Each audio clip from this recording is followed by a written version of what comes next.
Okay,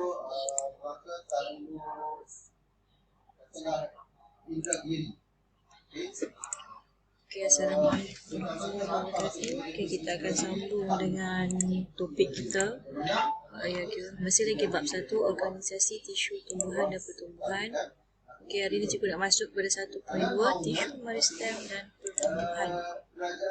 Okay, yang mana ada buku teks, boleh buka buku teks, sama saja, boleh merujuk pada muka surat 6. Okay, pada muka surat 6. Okay, jadi di sini mula-mula sekali kita tengok, okay, sebelum ni kamu dah belajar dalam 1.1 ada dua jenis tisu, iaitu tisu meristem dan juga tisu kekal. Okay, dalam tisu kekal, kamu pun dah tahu dalam tisu kekal ada 3 jenis lagi, tisu epidermis, tisu asas dan tisu vaskular. Okay, jadi kemarin kita dah masuk sikit tentang tisu kekal. Jadi hari ini kita nak fokus kepada tisu meristem, yang mana ada 2 jenis tisu meristem, iaitu meristem apex dan juga meristem lateral. Okey. Jadi kita nak tengok. Okey, ini adalah pertumbuhan anak benih lah. Kalau kita tengok pada awal, kamu tengok. Okey. Daripada biji benih, dia bercambah. Kamu boleh nampak pucuk dia tumbuh, akar dia tumbuh ke bawah, pucuk tumbuh ke atas. Ini yang kita panggil sebagai meristem. Okey, yang mana meristem apex dia ada pada hujung pucuk dan juga hujung akar. Okey, jadi kita nak tengok. Okey, meristem apex dan juga meristem lateral. Okey, kalau meristem apex ulangan meristem apex dia ada pada 2 bahagian, iaitu bahagian pucuk yang kita panggil sebagai meristem apex pucuk dan juga meristem apex akar. Okey, yang mana masih belum lagi faham. Meristem maksudnya adalah bahagian ataupun sel yang sentiasa membahagi secara aktif ataupun yang masih membahagi secara aktif. Itu adalah meristem. Okey, membahagi secara aktif mestilah kamu ingat secara mitosis. Maksudnya, okey, daripada 1 sel dia boleh jadi 2 sel, daripada 2 sel boleh jadi 4 sel. Okey, jadi bila bertambahnya bilangan sel, jadi pokok juga dia akan melalui proses pemanjangan batang. Okey, dan juga pemanjangan akar. Okey.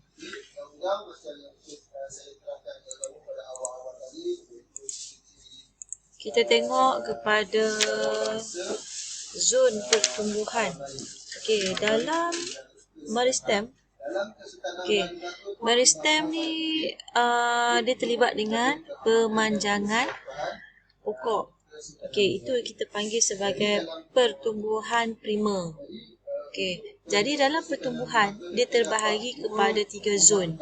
Zon pembahagian, zon pemanjangan dan zon pembezaan. Okey, ini adalah zon pertumbuhan sel. Ingat ada 3, zon pembahagian sel, pemanjangan sel dan juga zon pembezaan sel. Okey, kita nak tengok, boleh juga buka pada buku kamu, buka surat 7. Okey. Kita tengok dalam gambar rajah yang diberi. Okey, atas ni adalah meristem apex pucuk. Okey, ini adalah meristem apex pucuk. Okey, kemudian zon pertumbuhan, kamu tengok di atas sekali yang berdekatan dengan apex pucuk adalah zon pembahagian sel.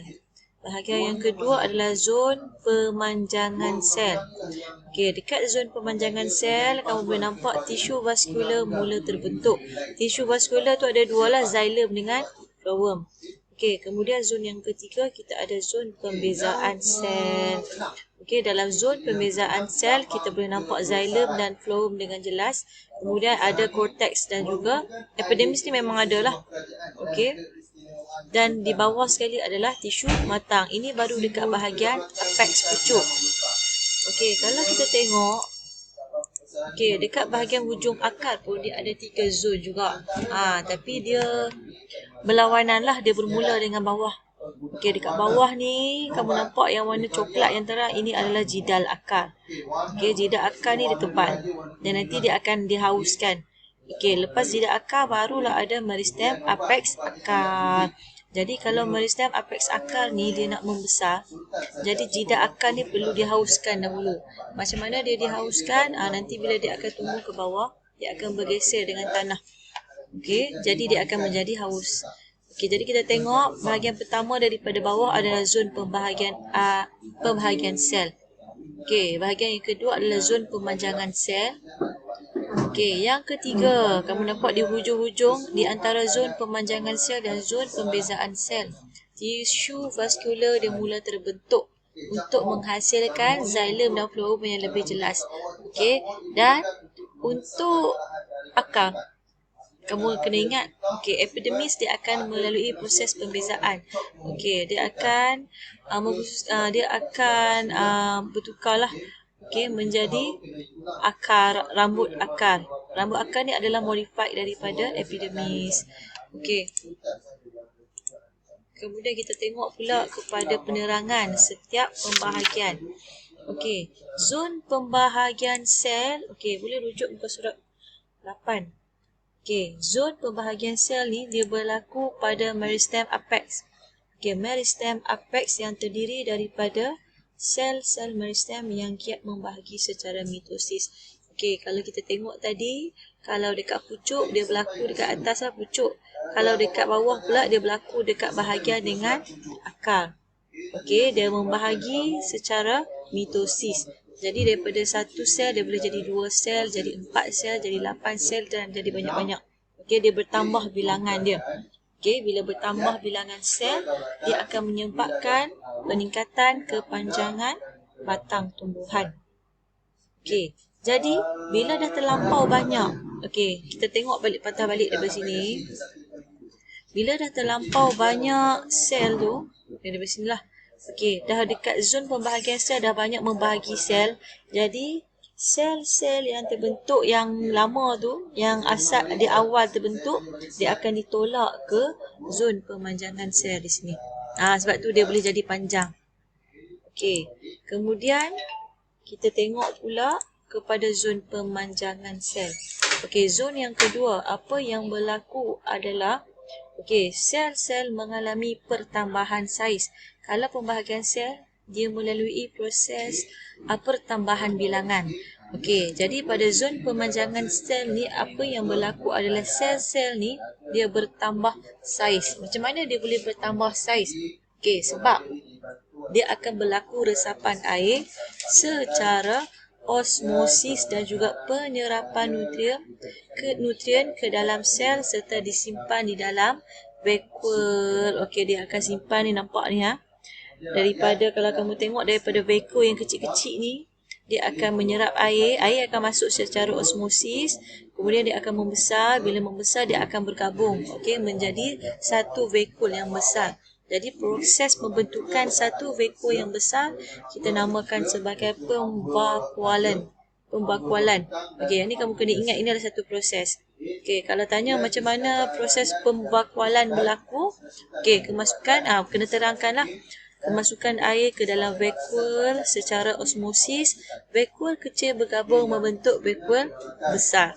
Okey, kemudian bila air masuk banyak dalam vakuole, apa yang berlaku adalah air ni dia akan mengenakan tekanan, dia akan tekan dinding sel. Okey, bila ditekan dinding sel, tapi dinding sel dia memang tak boleh pecah. Okey, dalam tahap ni lah. Okey, jadi kita tolak dia akan jadi panjang. Okey, dan saiz dia akan menjadi lebar. Tapi bagaimanapun, kalau kamu nampak dengan adanya dinding sel, bentuk dia masih lagi terpelihara. Okey, cumanya dia boleh berlaku pemanjangan. Okey, ini apa yang berlaku dalam proses pemanjangan sel. Dia jadi melebar. Okey. Kemudian, zon yang ketiga adalah zon pembezaan sel. Okey, dalam zon pembezaan sel, apa yang berlaku adalah sel-sel ni dia akan membeza. Okey, daripada sel yang sama, bentuk sel yang sama, sel yang asas, dia akan membeza. Tapi dengan syarat dia, okey, dia mestilah membeza setelah sel tersebut mencapai saiz yang maksimum. Maksudnya tadi kita belajar tentang pemanjangan sel, dia dah melebar-lebar sampai saiz maksimum. Lepas saiz maksimum baru dia akan melalui pembezaan sel.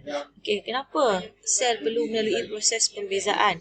Disebabkan setiap sel dia perlu menjalankan fungsi yang berbeza. Okey, yang kita belajar sebelum ni. Okey, tisu kekal. Dalam tisu kekal dia ada epidermis, cortex, xylem dan phloem dan fungsinya adalah berbeza-beza. Jadi dia perlulah berubah bentuk dia untuk menjalankan tugas yang spesifik. Okey. Itu tentang zon pertumbuhan sel. Okey, sekarang kita nak masuk kepada jenis pertumbuhan. Okey, jenis pertumbuhan. Okey, pada muka surat 10. Okey, jenis pertumbuhan ada dua. Pertumbuhan primer dengan pertumbuhan sekunder. Okey, pertumbuhan primer ni mudah nak ingat dia. Sebab apa mudah? Pertumbuhan primer ni dia memberikan kepanjangan pokok. Okey, dia menambahkan kepanjangan pokok dan akar. Pokok jadi tinggilah. Kalau kamu perasan, pokok tu mula-mula bila dia tumbuh, dia akan tinggi dulu. Dia tak akan terus melebar. Dia akan tinggi dulu. Bila dah lepas tinggi, baru dia akan melebar. Melebar dari segi batang, dia akan jadi tebal. Itu adalah pertumbuhan sekunder. Okey, ingatlah kalau pertumbuhan primer dia tinggi dulu. Okey, kalau pertumbuhan sekunder, dia akan melebar. Ni analogi cikgu nak bagilah. Macam kita lah manusia. Okey, masa kita kecil-kecil, daripada kecil sampai remaja kita tinggi. Lepas tu kita punya ketinggian dah berhenti dah. Bila ketinggian kita dah berhenti, apa yang berlaku? Kita akan melebar pula. Ini analogi. Okey, sama juga dengan tumbuhan. Dia akan tinggi dulu, kemudian dia akan melalui proses pertumbuhan yang kedua, pertumbuhan sekunder, dia akan melebar. Okey, jadi pertumbuhan primer, kita tengok dulu. Pertumbuhan primer ni, dia berlaku selepas percambahan biji benih. Okey, untuk menambah panjang batang dan juga akar. Okey, jadi bila menambah panjang batang dan akar, kita belajar sebelum ni, dia mestilah melibatkan meristem apex yang terdapat pada hujung pucuk dan juga hujung akar. Okey, kemudian apa yang berlaku? Okey, dia akan melalui proses yang kita sebut tadi. Okey, dia akan melalui proses pembahagian. Okey, kemudian pemanjangan dan yang terakhir adalah pembezaan sel. Okey, jadi kalau kamu tengok di sini ada primordium yang terlibat dengan pertumbuhan primer. Primordium daun, dia akan membentuk daun lah. Kalau primordium tunas, dia akan membentuk tunas. Okey, daun, primordium maksudnya pemula lah. Yang mula-mula yang belum jadi daun. Jadi pada primordium daun, dia akan jadi daun. Primordium tunas, dia akan membentuk tunas. Jadi dua ni, dia akan memanjangkan pokok tersebut. Okey, itu adalah tentang pertumbuhan primer. Okey, kita nak tengok pertumbuhan sekunder pula. Okey, pertumbuhan sekunder berlaku kepada kebanyakan tumbuhan eudikot. Ataupun kalau sebelum ni kita belajar tentang tumbuhan dicotyledon yang mempunyai dua cotyledon. Okey, ingat balik tentang ciri-ciri tumbuhan dicotyledon ataupun tumbuhan eudikot. Okey, sekarang kita dah tak panggil dah tumbuhan dicotyledon. Kita panggil sebagai tumbuhan eudikot. Okey, kalau tumbuhan eudikot, dia akan mengalami pertumbuhan sekunder kebanyakannya. Okey, cuba kamu perhatikan perbezaan antara tumbuhan eudikot dan tumbuhan monokot. Kalau tumbuhan monokot biasanya tumbuhan herba yang tidak berkayu. Tapi kalau tumbuhan eudikot, dia adalah tumbuhan yang berkayu. Okey, bila tumbuhan berkayu, kamu nampak bila makin lama batang dia akan melebar. Itu kita panggil sebagai pertumbuhan sekunder.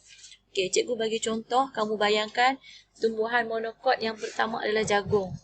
Okey, tumbuhan dicotyledon ataupun eudikot. Okey, cikgu bagi kamu bayangan contoh dia mangga, pokok pelam. Okey, ada perbezaan batang di situ.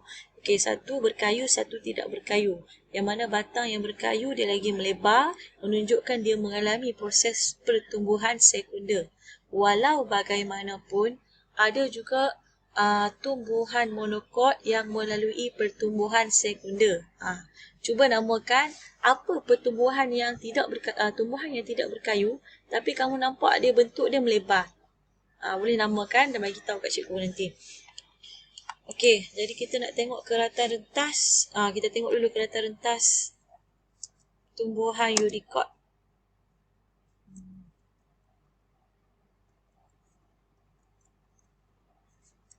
Okey.